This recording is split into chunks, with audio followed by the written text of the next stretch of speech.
Now, how significant is Blinken's visit to West Africa? I think it's important because this is in fulfillment of a promise that President Biden made to visit Africa last year that never happened.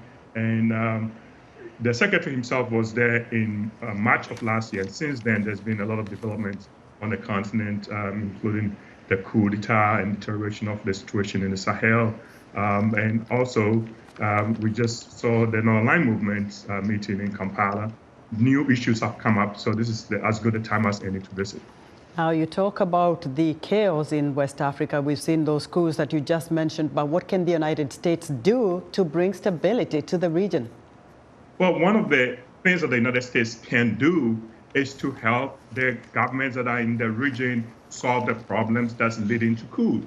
A lot of African countries are struggling to provide a meaningful economic life for their citizens. And so the United States cannot just go in there and preach morality and democracy. It has to actually help these governments solve problems, including security challenges as well. So I hope that these are not just talks and lectures, but actually something substantive comes out of the visit.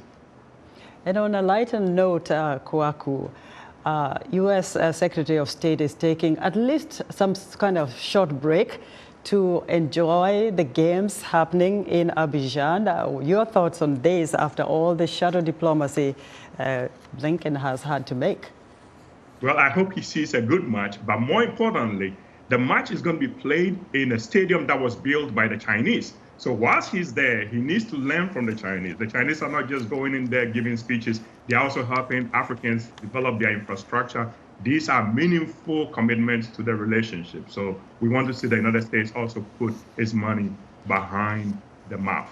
And quickly, even when President Biden does visit the region, what would that kind of visit mean? It will be big. It will say that Africa is important to the United States. And I understand that the president is busy and the president has all kinds of things going on. But you saw how quickly he went to Israel.